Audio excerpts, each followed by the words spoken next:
আসসালামু আলাইকুম সুপ্রিয় দর্শক, আমি নজরুল ইসলাম বাদল আপনাদের সারা দেশবাসীর প্রিয় ইউটিউব চ্যানেল জাস্ট এগ্রিকালচার থেকে বলছিলাম। আপনারা কিছুদিন আগে দেখেছিলেন যে এই গাছটি সহ বাগানের প্রায় সব গাছই আমাদের রিং পদ্ধতিতে করা হয়ে গেছে। দেখতেছেন এখানে রিংয়ের ভিতরে আমরা প্রচুর পরিমাণ জৈব সার বা অন্যান্য যে সারগুলো প্রয়োজন সবগুলো আমাদের পর্যাপ্ত পরিমাণ দেওয়া হয়েছে। এখান থেকে আমরা এক সেশন পালং শাক অলরেডি হারভেস্ট করে ফেলছি। এখন আবার নতুন করে রোপণ করব। আপনাদের এর আগে অনেকগুলো ভিডিওতে দেখেছেন। আমি গাছের অবস্থাটা দেখাবো। দেখেন গাছের কি পরিবর্তন হলো, দেখতেছেন। এই হলো গাছের মানে এক মাসে ম্যাজিকের মতো পরিবর্তন হয়ে গেছে। এখন আপনাদেরকে বলেছিলাম এর সাথে আমরা অনেক বিভিন্ন ধরনের ফসল দিয়েছি। তার মধ্যে আপনাদেরকে দেখাচ্ছি যে ফুলকপি দেখতেছেন, এর চারিদিকে আমরা ফুলকপি দিয়েছি। দেখতেছেন চমৎকার একটি দৃশ্যও কিন্তু হয়েছে। সেই সাথে দেখেন আমাদের ফুলকপি গাছগুলো কত সুন্দর হয়েছে।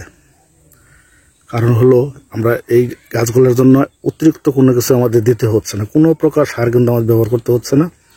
আমরা যখন রিংয়ের ভিতরে সার প্রয়োগ করেছি, যখন পানি দেওয়া হয়, এই পানির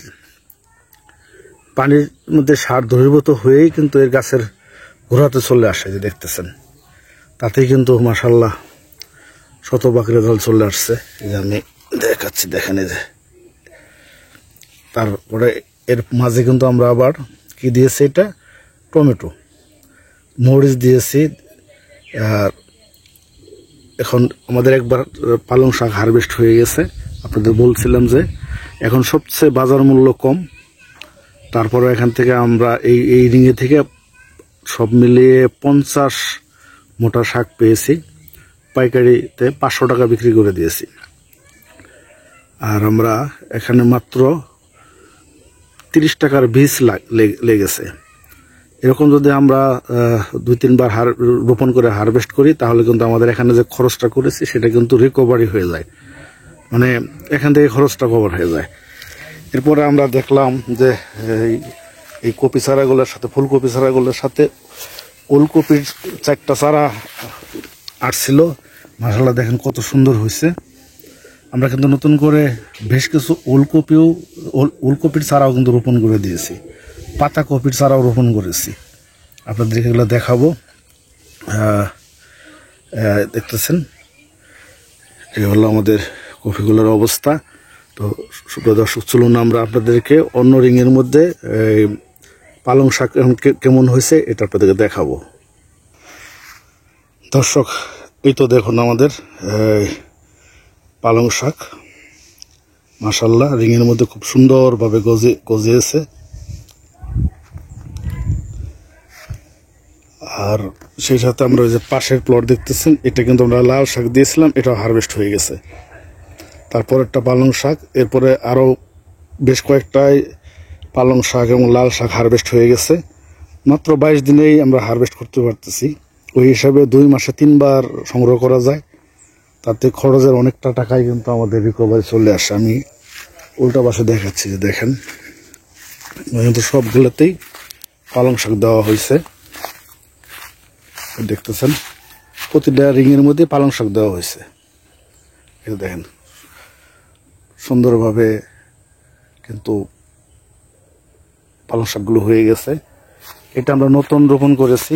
এই দেখেন অলরেডি গজিয়ে উঠতেছে চারিদিকে। এই দেখেন পুরো আমরা রিং পদ্ধতিতে কিন্তু গাছের পরিবর্তন ব্যাপক হয়। আমি আপনাদেরকে দেখাচ্ছি, এই যে এগুলো সব পালং শাক দেওয়া হয়েছে, ওদিকে এগুলো সব লাল শাক দেওয়া হয়েছে। এই দেখেন পালং শাক, সব কিন্তু পালং শাক দেওয়া হয়েছে, গজিয়ে উঠতেছে। এরপরে আমরা এখান থেকে কিন্তু অলরেডি লাল শাক কিন্তু হারভেস্ট করেছি। সেই সাথে কিন্তু এগুলো হলো ওলকপি রোপণ করে দিয়েছি। আর আমি গাছের পরিবর্তন যে বলছিলাম যে ম্যাজিকের মতো পরিবর্তন হয়, তার প্রমাণ দেখুন। এই যে গাছটা কিন্তু কিছুদিন আগেও দেখতে ভালো লাগতো না, তো মাশাআল্লাহ অনেক পরিবর্তন হয়ে গেছে। আমরা যদি এবছর ফলনের দিক দিয়ে ভালো একটা কিছু পাই, ভালো রেজাল্ট দেখি, তাহলে তো বুঝতেই পারবেন যে আপনারা আপনাদের বাগানের গাছগুলো রিং পদ্ধতিতে করে ফেলবেন। আমি আরেকটি গাছ দেখাই, আরেকটি গাছ দেখাচ্ছি। দেখেন, এর একটি খালাস খেজুরের গাছ। এখানে আমরা পালং শাক রোপণ করেছিলাম, এটা হারভেস্ট করে ফেলছি। আর শুধু গাছটির অবস্থা দেখেন, চমৎকার চেহারাতে কিন্তু গাছ ফিরছে। এই গাছটি দেখা গেছে কিছুদিন আগেও এই সাকারগুলো মরা মরা ছিল, গাছের পাতা প্রচুর পরিমাণ খারাপ ছিল। আর দেখেন এখন ম্যাজিকের মতো পরিবর্তন হয়ে গেছে। আপনারা যদি আপনাদের গাছগুলা প্রচুর ফলন এবং ম্যাজিকের মতো পরিবর্তন চান, তাহলে অবশ্যই রিং পদ্ধতিতে পরিবর্তন করে ফেলুন। সবাই ভালো থাকবেন। আসসালামু আলাইকুম।